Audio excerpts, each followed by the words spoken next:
What's up, guys? Convicted Gamer here. I figured I'd come in here because it's been a couple days and drop a video about the new class. So I'll be going over the weapon itself, the skill tree, the move set, and the combo that I feel that you should be using that I haven't seen anybody put out yet that definitely should be used by everybody in game. But yeah, man, stay tuned and check it out. So first and foremost, guys, we're going to go over the actual move set list. The first two are going to be, this one is Sandwalk, is a buff to Sandstorm. So when you pop Sandstorm, it will proc this. And this would be Sandwalk movement speed is briefly increased. Movement speed is increased by 6% for 5 seconds. Movement speed is increased by 9% for 5 seconds. Movement speed is increased by 12% for 5 seconds. Movement speed is increased by 15% for 5 seconds. The Stinging Strike. This is what I want you guys to pay attention to because I'm going to use this in the combo quite a bit later on in the video. Using stamina to throw 3 daggers. Each dagger is dealing 51% of your piercing damage plus 631 points of piercing damage. And holiness, what I do is I just flip backwards and you throw the daggers. It's pretty easy. I'll show how to do that. And it's just about damage stacks, piercing damage stacks that it allows you to do with pen. Then you have your leap and slash. So you only have 3 moves in your ulti. Okay, there's no other variations. You have your light attack and your heavy attack. By the way, just want to make sure that's known so people aren't looking up what all this outside stuff is. So your main, so is there one of your attacks? Leap and slash, leap forward, strike with a scimitar, dealing 192% of your base slashing damage. 1945 points of slashing damage. Every time Scorpion Strike hits an enemy, the cooldown is reduced by 1 second. Let me say that again. Every time Scorpion Strike hits an enemy, the cooldown is reduced by 1 second. Keep that in mind. Stuns enemy on impact for 0.5 seconds. So there's also a rune we're going to add with this stuff later. Jump forward and Scorpion Snare. Jump forward and unleash an attack on the enemy that inflicts winded on them and then deals 155% of your base piercing damage and 13 points of piercing damage. Extra effect upon hitting enemy reduces slashing defense by 5% by 2 seconds. Extra effect. Every time leaping slash, sandstorm, or trap prey are used, cooldown is reduced by 1 second. The defense reduction effect is multiplied by 5 after learning bloodletting. Sandstorm, this is your get out. Detonate a smoke bomb. Leap back 13 meters, dealing 95% of your base blunt damage. 720 points of blunt damage to enemies within 3.5 meters. Explodes, slows down enemies 50% for 3 seconds. Daze and knockdown effects are removed. Backwards jump distance is increased. Backwards jump distance cannot be blocked by enemies. And let me tell you, this is a great get out. This one right here, guys, this is basically a teleport. Like, it literally, as long as you're looking at them, you're within distance, you're going right behind them. It's pretty wicked with the Scorpion Snare. And then this one is kind of an AoE, like a frontal cone is the best way I can explain it. Trap Prey is your ulti. This is a movement. I don't really look at this for any kind of damage or anything. It's really just a movement skill. Take aim, throw a chain of your dart at the enemy, dealing 86% of your base piercing damage, 1061 points of piercing damage, pulling yourself towards the target. Hitting an enemy grants you an unseen threat effect, increasing all damage done by 10% for 5 seconds. Huge. Hitting an enemy reduces their movement speed by 40% for 3 seconds. Also huge. You have your dismount Q, and then you can ulti off the back of your horse. Huge. All right, so that's the move list, guys. Let's get into how I actually put these together with runes. And what I do is I go in here, and the runes I really want you guys to pay attention to is use Leap and Slash, Sandstorm, or Stinging Strike. Will reduce the cooldown of Scorpion Snare by 1 second. Stinging Strike by 1 second.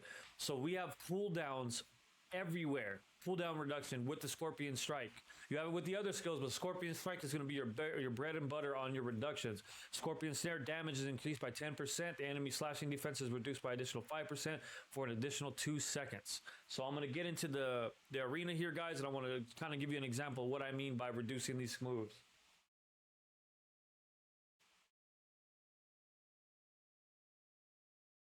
All right, guys, now that we're in here, I want to show you guys this combo. And again, I want you guys to see real quick. So I'm going to pop the Q. That's the thing right there. Boom. Watch the cooldown. See how fast that reduction is? Every dart procs a 2-second reduction. Every dart you land. So that's pretty busted. Okay. And then you can go boom, get your reductions. Right? And it works for both moves, by the way. It works for both moves. Because you got your rune and you have your actual in the move. So both of them are getting reductions per tick, right? So what I'll do is I really don't want to use ulti, but you can. Go in, darts, get your Q, couple darts in their back, E, couple darts in their back, Q again, couple darts in their back, you should kill them. Time to kill is wild. So I try to keep the cycle between two dart throws in between my moves, and I can continue my refresh, right? Obviously, moving targets are going to be a lot harder. I also want to make sure I'm showing you guys this. It's easy to see your stacks. You want to have that crit rune on for your stack up damage. Also, the other reason, the reason I have the other one on there is because when you land this, hold on, my bad, sorry about that. When you land the Q, you're gonna, let's go ahead and reduce that real quick.